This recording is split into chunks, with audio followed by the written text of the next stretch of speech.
I'll show you how to use the RSI indicator on TradingView. RSI stands for Relative Strength Index, this indicator right here, and it shows the strength of a price move on the chart. So it doesn't matter what the price is. What it does is it takes previous prices and then plots the strength of the current move versus those prices.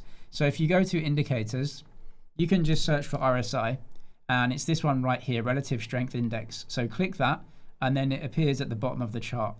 Now from here, you can go to the settings. You can change the style and layout if you want, so you can do that yourself. Inputs, for the most part, RSI length is kept at 14. So you can change this. This just changes the amount of periods that the RSI is calculated over. For the most part, just keep it on 14. You can change the RSI and the time frame that is calculated on without changing the length. So for example, we're on the time frame of the chart right here, which is, as you can see, a W, so a weekly chart. So what we're calculating for the RSI right now is 14 weeks of data. So previously, what is the price?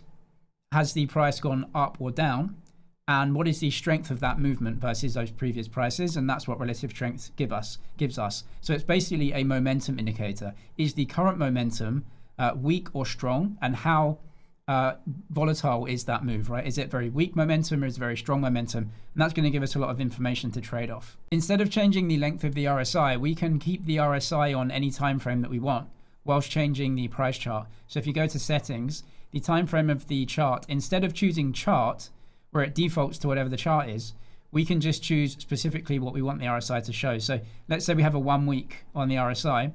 So this is showing a weekly RSI. So it's taking 14 weeks of data. But we're looking at the daily price chart now, and that's showing us daily price movements. And you may be able to see divergences between what's happening short term in the price and then what is happening on the longer term momentum of the trend of the asset. So for right here, we have some weakness in the price on a number of occasions, but the relative strength index on the weekly is showing that actually this was the weakest part of a kind of price movement trend, and actually it seems like the relative strength index, so the momentum of the price is actually getting stronger over time. So even though on the daily chart you're getting weakness over certain days, which is totally normal, the actual trend is for stronger prices. And so that's something that can show you the longer trend versus what's happening on the daily, so you can get more information about how the chart is actually moving and where the price is actually going. If we look at the RSI indicator, we do get a plotted line of the RSI, which I have colored in white here. And if we go to settings, you'll also see that the moving average of the RSI is in yellow. It's up to you which you want to look at. You can look at both, which most people do. You can just turn off the RSI itself, and you can get a moving average of the RSI, which is much cleaner. And basically what this is showing, if we look at the upper and middle and lower bands, this is totally normal, so I wouldn't change this either. 30 is the lower band, 70 is the upper band. And on the right-hand side, you can see 30 to 70 here. What this means is the RSI up here, any relative strength is near 70. This is showing a very strong positive price move. You can see that in the price chart right here. So very strong positive action. Anything down here is showing relatively weak prices. So very strong negative price action. You can see we're in a bear market here. Now, for the most part, anything around 30 is known as oversold or very weak. That doesn't mean that it's going to mean revert up to 50 or 70. It just means that very obviously the price has very weak momentum. So you're in a bear market or a drawdown or something like that. And anything up here at 70, it means very strong momentum. Now that doesn't mean the price is going to go down. It could go sideways or it could go up even further. But it just shows that the momentum is very strong, and down in the 30 level, the momentum is very weak and prices are going lower. There's two main ways that people will use the RSI indicator when looking at prices and momentum. The first is convergence and the second is divergence. Convergence is where the price and the momentum of the price by the RSI are converging, so they're the same. You can see right here that the price is moving higher, but also the momentum in the price is picking up. So they are converging together, showing that not only is the price moving higher, but the momentum is very weak, and that has changed now, and the momentum in the price is picking up. This is showing us that the price action is strong, buyers are coming in, and the momentum is good.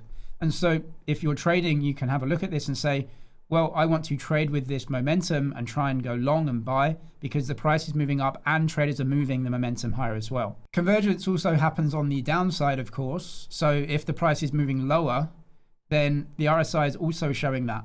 So the RSI was fairly strong, and the RSI moves down as the price moves down. So the momentum is to the downside. You don't have to try and do anything here. Maybe wait until the price and the momentum is picking up again if you want to go ahead and buy. A more interesting way to use the RSI though is actually a divergence between the price and the price movement, and then the relative strength of that price movement. So for example, in the previous bull market, we had a huge move to the upside, and so a very strong price movement. We had kind of a sell-off and then another big move in price up to a new all-time high. So traders just looking at the price may say, the price is moving higher, it's great, it's going to break out. However, if you look at the RSI, the relative strength of that move, the relative strength of the first move was extremely bullish. However, the second movement upwards had very weak momentum. You can see there was a divergence between the price momentum and the strength of that move. This is a divergence showing that even though the price moved higher, there wasn't the momentum in that price really picking it up. And ultimately the price broke down from that because the momentum just wasn't there, and you could see that by the RSI, but you couldn't see it by the price. That also happened in this bull market here, where you had a big strong move here with very strong RSI converging with that. However, we got a high, another high, and another high here. However, the relative strength of each of these price movements was lower. This is a divergence between these prices moving higher and the strength of these moves actually getting weaker. And this can show that the price momentum is actually falling away and it's not there. And so that could be an indicator to say that the price may actually start to weaken, and it actually did, and it broke down from here. So that's how you can use the RSI to give you much more information about actual price movements and the momentum of them. I'll leave some other videos about the RSI and trading in general down in the description below, and some links to the exchanges I use if you want to get some deposit and trading bonuses on those. I'm James, this is Money's EG. Cheers for watching, and I'll see you in the next one.